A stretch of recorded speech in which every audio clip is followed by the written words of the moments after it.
Hi friends, అందరికీ నమస్కారం. అంజలి కథలకి స్వాగతం. ఈరోజు బొమ్మరిల్లు కథ పేరు పిశాచాల వంటవాడు. ఈ కథను రచించిన వారు ఎన్ శివనాగేశ్వరరావు గారు. గిరిపురం గ్రామంలో రామయ్య అనే వంటవాడు అద్భుతంగా వంటలు చేసేవాడు. ఊళ్ళో ఏ శుభకార్యమైనా రామయ్యే వండాలనేవారు. అందువలన రామయ్య సంపాదన బాగుండేది. కానీ అటు చదువు, ఇటు వంటరాని తన కొడుకు భీమయ్య గురించి మాత్రము రామయ్యకు చాలా దిగులుగా ఉండేది. భీమయ్య తండ్రి వద్ద వంటలు నేర్చుకోకుండా తాను మహా వంటగాడినని గర్వపడేవాడు. తన వంటలు వాడికి చాలా రుచిగా అనిపించేవి. తండ్రి వాడికే నేర్పబోయినా, నీవు ముసలివాడివి, నీవి పాత పద్ధతులు, ఈ రోజుల్లో అందరికీ నా కొత్త రకం వంటలే నచ్చుతాయి అని చెప్పేవాడు. ఒకసారి రామయ్యకు జ్వరం వస్తే ఒకరింట్లో పెళ్లి వంట చేయటానికని భీమయ్య వెళ్ళాడు. తండ్రి మీద గౌరవంతో తనకు అవకాశం వచ్చిందని గ్రహించక వాడు తన పద్ధతిలో వంటలు చేసేసరికి మగ పెళ్లివారు ఆగ్రహించి, వంటే ఇంత దరిద్రంగా ఉంటే మీతో సంబంధ బాంధవ్యాలు ఎలా ఉంటాయో అని అక్కడి నుంచి వెళ్ళిపోబోయారు. ఆడపెళ్లి వాళ్ళు కాళ్ళ వేళ్లపడి వాళ్ళని బ్రతిమలాడుకొని ఎలాగో పెళ్లి జరిగిందనిపించారు. అయినా భీమయ్యకు బుద్ధి రాలేదు. రుచి తెలియని వాళ్ల ప్రవర్తన అలా ఉంటుందిలే అని సరిపెట్టుకొని పెళ్లి భోజనంలో కొంత మూట కట్టుకొని ఊరి చివరి గుడి దగ్గరుండే భిక్షగాడి వద్దకు వెళ్ళి, తాత, నేను స్వయంగా వండిన పెళ్లి వంట ఇది, సుఖంగా తిను అన్నాడు. అంతమంది చేత తిట్లు తిన్నాక తన వంటనెవరైనా మెచ్చుకుంటే వినాలని భీమయ్యకు కోరిక పుట్టింది. గుడ్డి బిచ్చగాడైతే తప్పకుండా తన వంటని మెచ్చుకుంటాడని వాడు ఆశపడ్డాడు. బిచ్చగాడు ముందు సంతోషంగా, మా నాయనే, నూరేళ్లు జీవించు అంటూ వాణ్ణి దీవించి మూట విప్పి ఒక ముద్ద నోట్లో పెట్టుకొని తుప్పుక్కున ఉమ్మేసి, ఇదేం వంటరా బాబు, పిశాచాల కోసం వండినట్లుంది అన్నాడు. ఇది వినగానే తన వంటను పిశాచాలైతే తప్పక మెచ్చుకుంటాయని భీమయ్యకు నమ్మకం కుదిరింది. వాడు ఆ రాత్రే కొంత వంట సామాగ్రి, వంట సరుకులు తీసుకొని శ్మశానానికి వెళ్ళాడు. అక్కడ శవాల్ని పీకు తింటున్న పిశాచాలు వాడి చుట్టూ మూగిపోయాయి. భీమయ్య వాటికి వంట చేసి పెట్టాడు. పిశాచాలు తృప్తిగా భోంచేసి, జీవితంలో ఇలాంటి వంట తినలేదు, రోజూ వచ్చి ఇలాంటి వంటను చేసిపెట్టు, నీకు బంగారు కాసులిస్తాము అన్నాయి. భీమయ్యకు కలిగిన సంతోషము అంతా ఇంతా కాదు. అంతవరకు వాడి వంటను గురించి ఎవరూ ఇలా పొగిడి ఉండలేదు. వాడు ఉత్సాహంగా, రోజు నా వంట తింటానని మీరు మాటివ్వాలి అన్నాడు. ఇద్దరికీ ఒప్పందం కుదిరింది. పిశాచాలు తనకిచ్చిన బంగారు కాసుల్ని వాడి ఇంటికి వెళ్ళాక తండ్రికి చూపించి, ఇన్నేళ్లుగా వంట చేస్తున్నావు, ఎప్పుడైనా ఇంత బంగారం కళ చూసావా అని అడిగాడు. జరిగింది తెలియగానే రామయ్య, పిశాచాలతో వ్యవహారం మంచిది కాదు, మనుషులకు వచ్చేలా వండటం నా దగ్గర నేర్చుకొని సుఖంగా జీవించు అన్నాడు. భీమయ్య తండ్రి మాటలు వినలేదు. ప్రతిరోజు రాత్రి శ్మశానానికి వెళ్ళి వాటికి నచ్చే విధంగా వండి పెడుతూ బంగారు కాసులు సంపాదించుకుంటున్నాడు. ఒక రోజున భీమయ్య శ్మశానానికి వెళుతూ ఉంటే దారిలో తేలు కుట్టింది. వాడక్కడే కూలబడిపోయాడు. ఈలోగా పిశాచాలు వాణ్ణి వెతుక్కుంటూ వచ్చి, అన్నమాట ప్రకారము సమయానికి వచ్చి వంట చేయాల్సిందే, ఆలస్యం చేయటానికి వీల్లేదు అంటూ వాణ్ణి చింతబరికతో బాది బలవంతాన వంట చేయించాయి. తేలు కుట్టిన బాధ, అటుపైన దెబ్బల వలన మంట. అయినా భీమయ్యకు వంట చేయటం తప్పలేదు. వాడు బాధపడుతూ వంట చేశాక పిశాచాలకి అది మరింత రుచిగా అనిపించింది. వాడికి రోజూ కంటే ఎక్కువ బంగారు కాసులిచ్చి పంపించాయి. మర్నాడు భీమయ్యకి ఫెళ్ళున జ్వరం కాసింది. రోజంతా ఒళ్ళెరక్కుండా పడి ఉన్నాడు. అయినా రాత్రయ్యేసరికి పిశాచాలు బలవంతాన వాణ్ణి తీసుకొని పోయి వంట చేయించుకున్నాయి. పిశాచాలతో వ్యవహారంలోని ఇబ్బంది అప్పటికి అర్థమైంది భీమయ్యకు. వాడు తన పరిస్థితి తండ్రికి చెప్పుకున్నాడు. రామయ్య వాడిని ఓదార్చి, ఈ బుద్ధి నీకు ముందే ఉండుంటే బాగుండేది, ఇప్పుడు విచారించి మాత్రము ఏం లాభము, పిశాచాలతో మాట తప్పి బ్రతకలేవు, ఇప్పుడైనా నా దగ్గర రుచికరమైన వంటలు నేర్చుకొని పిశాచాలకు వండిపెట్టు, మనుషులకు రుచించే వంటలు పిశాచాలకి నచ్చకపోవచ్చును అన్నాడు. భీమయ్య శ్రద్ధగా తండ్రి వద్ద వంటలు నేర్చుకొని రామయ్యంత గొప్పగా వంటలు వండగలిగినాడు. అయితే భీమయ్య వంటలో రుచి పెరుగుతున్నప్పటి నుంచి పిశాచాలకు కూడా వాటిపైన వెగటు పెరుగుతోంది. ఒకరోజు నవ్వి, నీకు నీ వంటకి ఓ నమస్కారం, ఇక మళ్ళీ మాకు కనిపించకు అన్నాయి భీమయ్యతో. ఒప్పందం ఒప్పందమే, మీకు నేను రోజు వంట చేసి పెట్టాలి, మీరు రోజు నా వంట తినాలి అన్నాడు భీమయ్య. పిశాచాలు వాడిని కాళ్ళ వేళ్లపడి బ్రతిమలాడుకున్నాయి. అప్పుడు భీమయ్య, మీరు నాకు సంచీడు బంగారం ఇవ్వండి, మళ్ళీ జీవితంలో నాకు కనిపించకండి, ఇది మన కొత్త ఒప్పందము అన్నాడు. పిశాచాలు సంతోషంగా దీనికి ఒప్పుకొని వాడికి సంచీడు బంగారాన్నిచ్చి అక్కడి నుంచి గాలిలో తేలిపోతూ ఎక్కడికో పోయాయి. భీమయ్య దగ్గర ఇప్పుడు బోలుడు డబ్బు చేరింది. ఆ డబ్బుతో వాడు కలకాలము సుఖంగా జీవించాడు. మరొక కథ పేరు చిలిపిక భూతం. ఈ కథను రచించిన వారు ఎన్ శివనాగేశ్వరరావు గారు. లలితాపురం అనే గ్రామం చెరువు కట్ట మీద 100 ఏళ్ల నాటి పెద్ద ఊడల మర్రి ఒకటి ఉన్నది. ఒక రోజున చిలిపిక అనే భూతము ఎక్కడి నుంచో వచ్చి ఆ మర్రి చెట్టు మీదకు చేరింది. అది వట్టి అల్లరి భూతం. ఇతరులను ఆట పట్టించడం అంటే దానికి మహదానందం. ఒకనాటి సాయంకాలం వేళ ఏడుకొండలు, రామనాథము అనే గ్రామస్తులిద్దరూ మర్రి చెట్టు క్రిందకి వచ్చి కూర్చున్నారు. ఏడుకొండలకి పెద్ద పిలక ఉన్నది. చిలిపిక వాడి దగ్గరకు పోయి పిలక పట్టుకొని లాగింది. ఏడుకొండలు అబ్బా అంటూ మూలిగి రామనాథం కేసి కొరకొరా చూస్తూ, ఏరా, నా పిలక పట్టుకొని లాగుతావా అని రామనాథం చెంప మీద గట్టిగా కొట్టాడు. దానితో రామనాథం రెచ్చిపోయి, ఛీ, నీ చచ్చు పిలక నేను లాగటమేమిటి, అయితే ఉండు, అంత పని చేస్తాను అంటూ ఏడుకొండలు పిలక పట్టుకొని బలంగా గుంజాడు.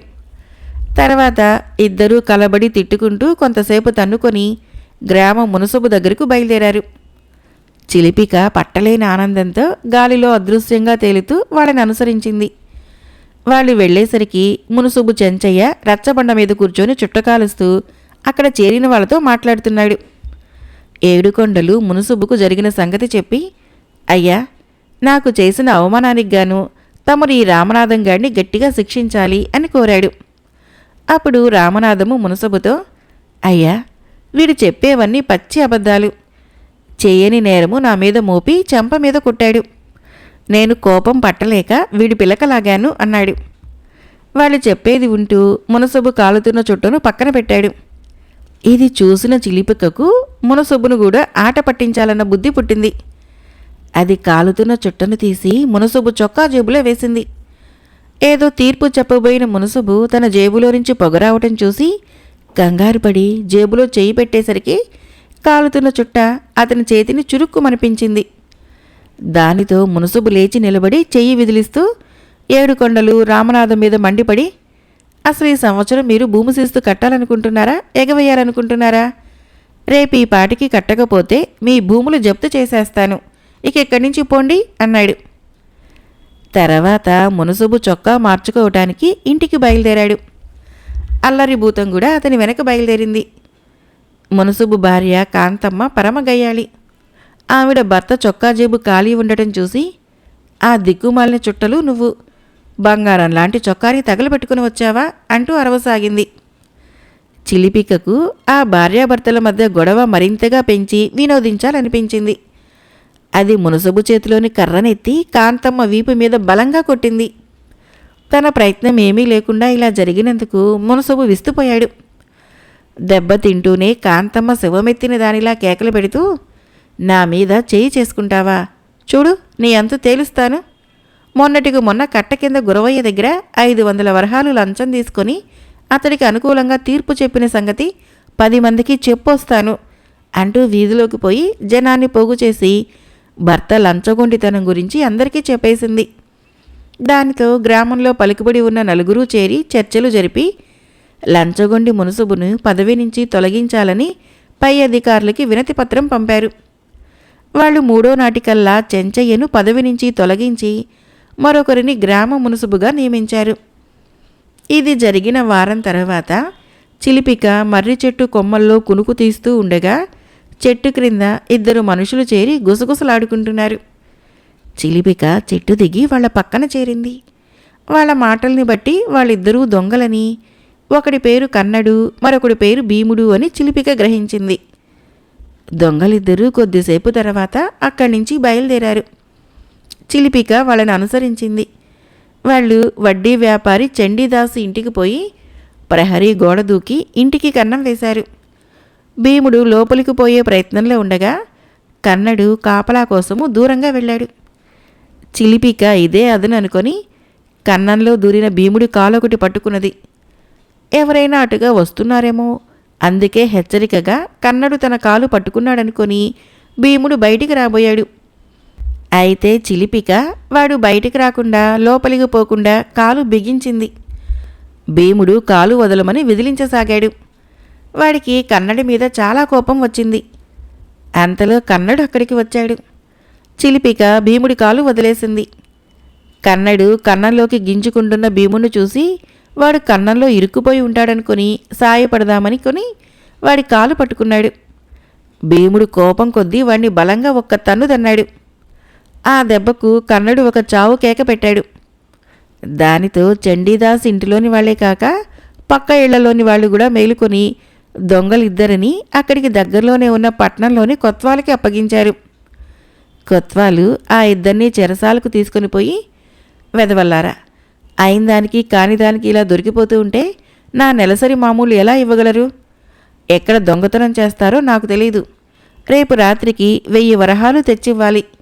ఇలా జరగకపోతే మీరు ఎక్కడ ఉన్నా వెతికి పట్టుకొని తన్ని చెరసాల్లో పారేస్తాను, జాగ్రత్త అని హెచ్చరించి వదిలేశాడు. ఇది చూసిన చిలిపికకు కొత్వాలు ఎంత లంచగొండో అర్థమైంది. అది కొత్వాలికి తగిన విధంగా బుద్ధి చెప్పాలని నిశ్చయించుకున్నది. మర్నాటి రాత్రి కన్నడు భీముడు అర్ధరాత్రి వరకు ఎక్కడైనా దొంగతనం చేసేటందుకు ప్రయత్నించి సాధ్యపడక వచ్చి మర్రి చెట్టు క్రింద దిగులు పడుతూ కూర్చున్నారు. ఇది గమనించిన చిలిపిక జమీందారు గారింటికి పోయి కొన్ని నగలు మూట కట్టుకొని వచ్చి చెట్టుపై నుంచి దాన్ని వాళ్ల మీదకి జార్చింది. ఆ మూటలోని నగలు చూసి దొంగలిద్దరూ ఏ దేవతో తమను కరుణించి వాటిని ప్రసాదించిందనుకుంటూ పోయి కొత్వాలికి కొన్ని నగల్ని మామూలు క్రింద ఇచ్చారు. కొత్వాలు భార్యకి నగల పిచ్చి జాస్తి. ఆమె ఆ నగలను అలంకరించుకొని సాయంకాలం వేళ జమీందారింటికి పేరంటానికి వెళ్ళింది. జమీందారు భార్య తన నగలు కొత్వాలు భార్య ఒంటి మీద ఉండటం చూసి ఆశ్చర్యపోయి తన నగలు పెట్టి తెరిచి చూసుకున్నది. అందులో నగలంటూ ఏమీ లేవు.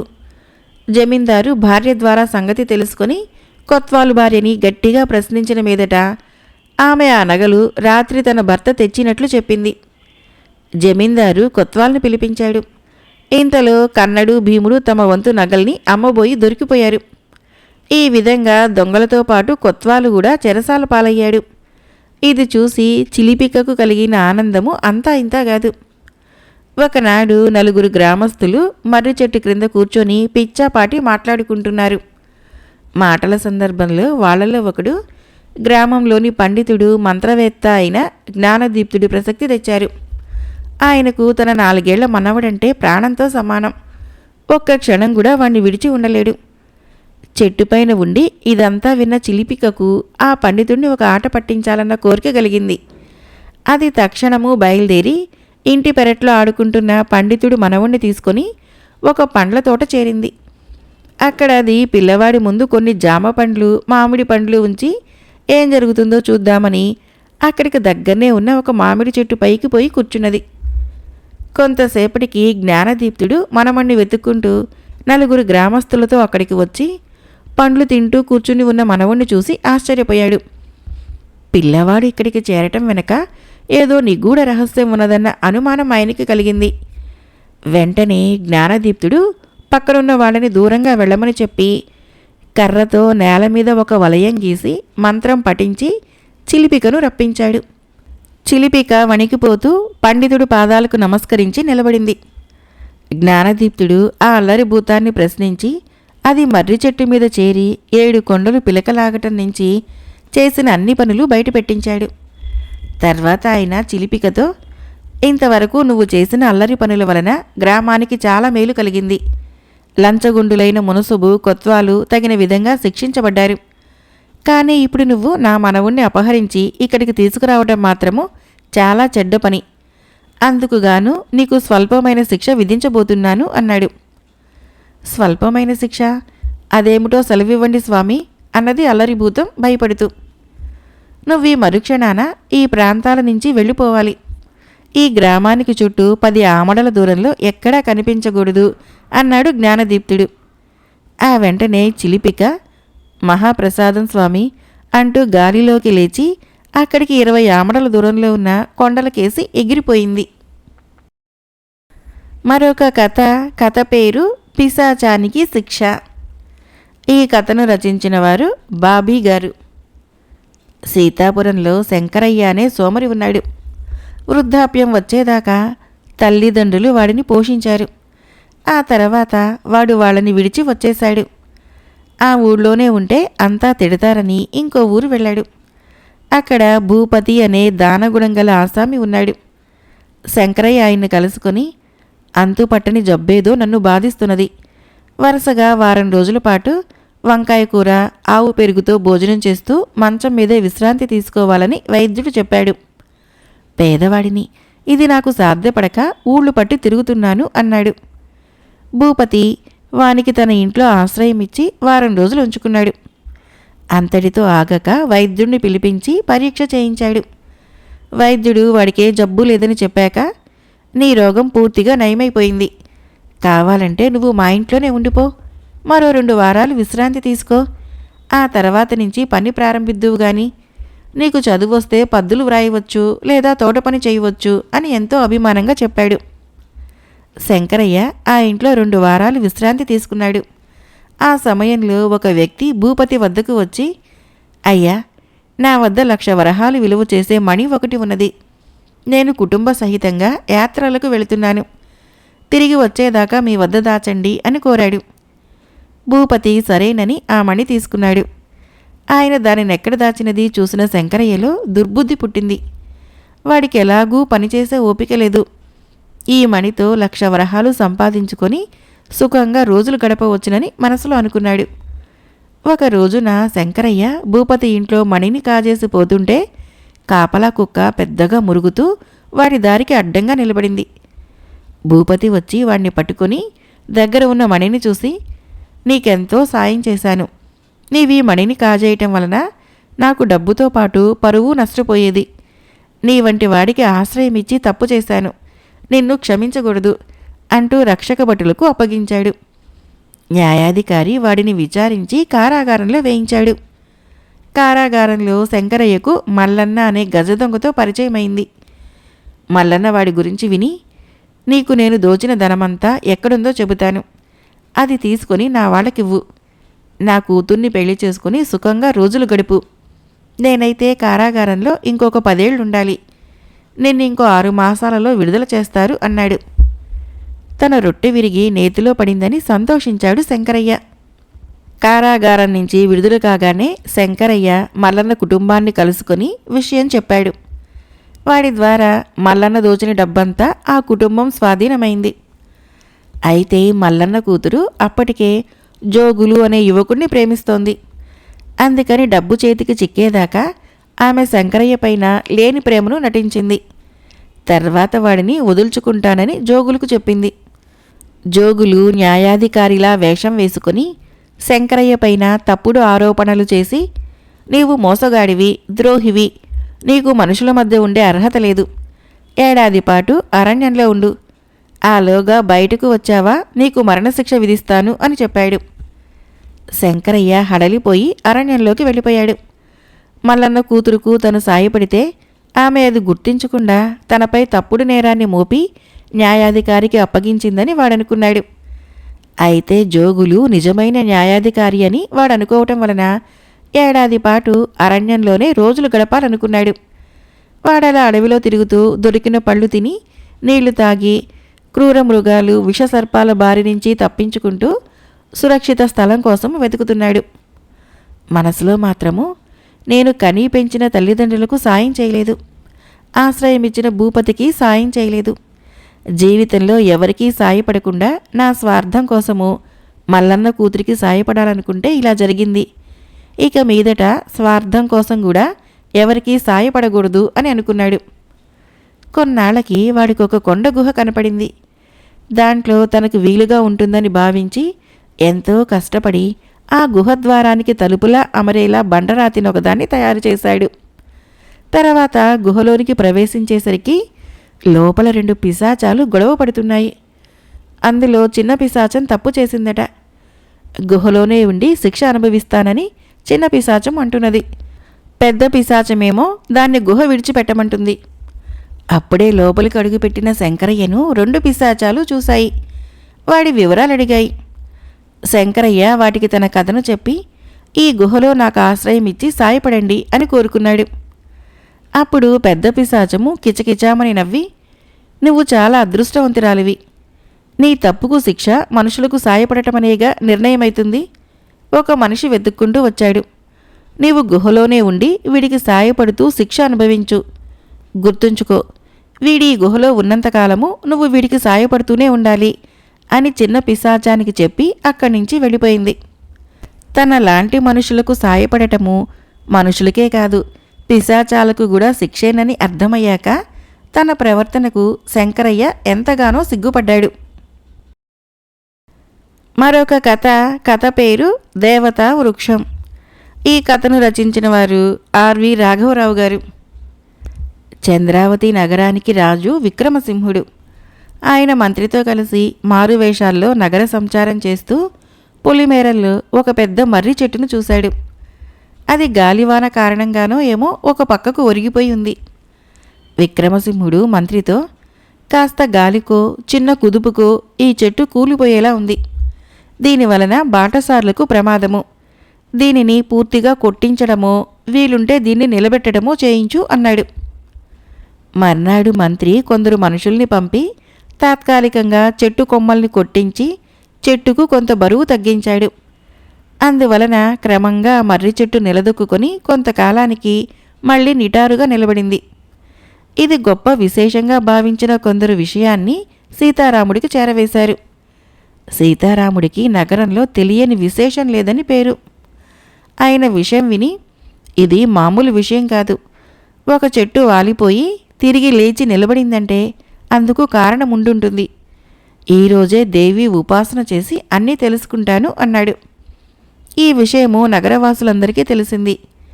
వాళ్ళు సీతారాముడేం చెబుతాడోనని ఆతృతగా ఎదురు చూడసాగారు.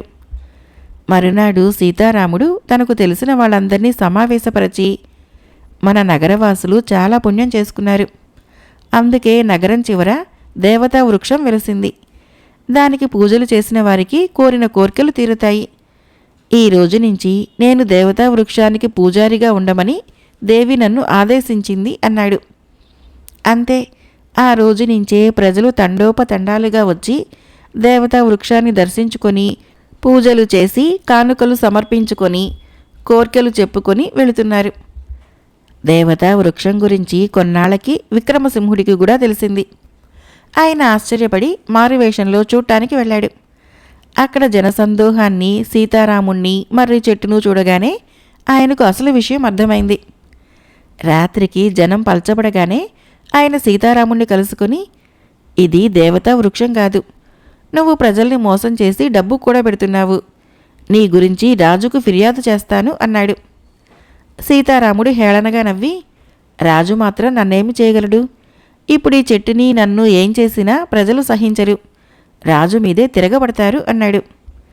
విక్రమసింహుడు ఆ మాటల్లోని నిజం గ్రహించాడు. అయినా ప్రజల్లో మార్పు తీసుకురావాలని ఆయన దేవతా వృక్షానికి వ్యతిరేకంగా కొంత ప్రచారం చేసి చూశాడు.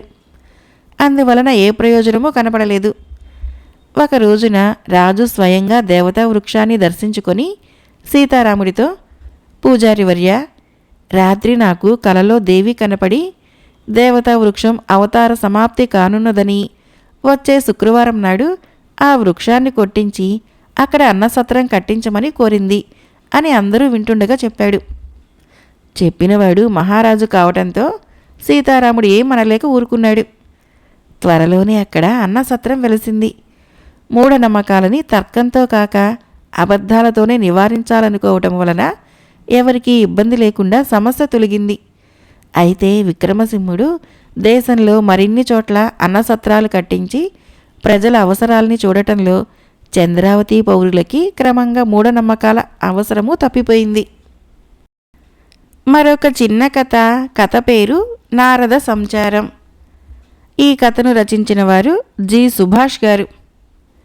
తెలివితేటలలో భూలోకవాసులను మించినవారు లేరని శ్రీమన్నారాయణుడు శ్రీ మహాలక్ష్మితో చెబుతూ ఉంటే విని కుతూహలం పుట్టి భూలోక సంచారానికి బయలుదేరాడు నారదుడు. ఒకచోట జనము తండోపతండాలుగా వరసలో వెళుతూ ఉంటే చూసి అదృశ్య రూపంలో అక్కడ వాలాడు నారదుడు. విశేషమేమిటంటే ఆ దేశపు రాజొక మహాయాగాన్ని సంకల్పించి నగరంలో పాడి పశువులున్న వారందరినీ సేరు పాలు తెచ్చిపోయమని ఉత్తర్వు జారీ చేసి ఒకచోట పెద్ద పాత్రని ఉంచాడు. తీరా చూస్తే ఆ పాత్రలో నీళ్లు మాత్రమే ఉన్నాయి. నీళ్లు పాలవాసన వేస్తున్నాయని కనిపెట్టిన రాజు అందులో ఎన్ని పాలున్నాయో అంచనా వేయమని రాజవైద్యుడికి చెప్పాడు. రాజవైద్యుడు నీటిని తన ఇంటికి తీసుకుని వెళ్ళి పాలను అంచనా వేశాక 500 సేర్లలో 1 సేరు మాత్రమే పాలున్నాయని, మిగతావన్నీ నీళ్లే ఉన్నాయని తేలింది. రాజుకి కోపం వచ్చింది. ఆయన మంత్రిని పిలిచి, ప్రజలకు రాజాజ్ఞ అంటే భయం లేనంతగా స్వార్థం పెరిగిపోయింది. నీవు నీ తెలివితేటలను ఉపయోగించి పాలు పోసిన ఆ ఒక్కడు ఎవరో తెలుసుకో.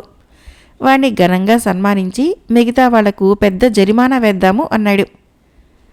మంత్రి వెంటనే అంతకుముందు పాలు పోసిన వాడొక్కడే మాత్రము నీళ్లు తేవాలని, మిగతా వాళ్ళంతా మరొకసారి పాలు తేవాలని రాజాజ్ఞగా వాళ్ళందరికీ చెప్పాడు. నారదుడు కుతూహలంగా ఏం జరుగుతుందోనని చూస్తున్నాడు.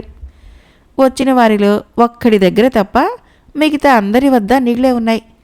మంత్రి వాళ్ళందరి వంక చిరాగ్గా చూసి, ఇప్పుడు పాలు తెస్తే మీ నేరం బయటపడిపోతుందని మళ్ళీ తెచ్చారు అంటూ పాలు తెచ్చిన వాడి వైపుకు తిరిగి, నీ నిజాయితీకి మెచ్చాను, కానీ నేరానికి శిక్ష తప్పదు. మొదటిసారి నీళ్ళెందుకు పోసావో చెప్పు అన్నాడు. పాలు తెచ్చినవాడు వెంటనే, అయ్యా, నేను మొదటిసారి కూడా పాలే పోశాను, అంటే మిగతా వాళ్ళందరూ నీళ్లు తెచ్చినట్లే కదా, మళ్ళీ పాలే తెచ్చాను అన్నాడు. ఇది విని మిగతా వాళ్ళందరూ సిగ్గుతో తలలు వంచుకున్నారు. అప్పుడు వాళ్ళలో ఒకడు ముందుకు వచ్చి, అయ్యా, మా అందరికీ ఈ సలహా ఇచ్చింది వీరయ్య. వాడు ఇరుగు పొరుగులకు గిల్లి కజ్జాలు పెట్టి వినోదించే రకమని తెలిసి కూడా స్వార్థంతో వాడి మాటలు విన్నందుకు పట్టుబడ్డాము అన్నాడు. వీరయ్యను కబురు పెట్టి రప్పిస్తే, అయ్యా, ప్రతిరోజు 1 గంట సేపు నారదుల వారితో గడుపుతున్నాను, అందుకే నాలో ఈ బుద్ధి పుట్టుంటుంది అన్నాడు. నేరము ఈ విధంగా తన మీదకి మళ్ళటం చూసి నారదుడు వెంటనే అక్కడ ప్రత్యక్షమై, వీడు చెబుతున్నది అబద్ధం, నారదుణ్ణి నేను చెబుతున్నాను వినండి అన్నాడు. వీరయ్య నారదుడిని చూసి తెల్లబోయినా వెంటనే తమాయించుకొని, మహానుభావ, నీ దర్శన భాగ్యం వలన ధన్యుణ్ణి, నా పాపాలన్నీ నశించి పునీతుడినయ్యాను. ఇక రాజుగారు కూడా నన్ను మన్నించి విడిచిపెడతాడు. అయితే నేను చెప్పింది అబద్ధం కాదు. మా ఇంట్లో నారద కలహాలు అనే మహాకావ్యం ఉంది. అది నేను ప్రతిరోజు చదువుతుంటాను. అప్పుడు నాకు తమతో గడిపిన అనుభూతి కలుగుతూ ఉంటుంది అన్నాడు. నారదుడికి భూలోకవాసుల తెలివితేటలు అర్థమయ్యాయి. అక్కడ ఉండటము తనకే ప్రమాదమని ఆయన వెంటనే అదృశ్యమైపోయాడు. కథ అయిపోయింది. ఫ్రెండ్స్, ఈ కథలు మీకు నచ్చినట్లయితే మన ఛానల్ని వెంటనే సబ్స్క్రైబ్ చేయండి, లైక్ చేయండి, షేర్ చేయండి, కామెంట్ చేయండి. Thank you.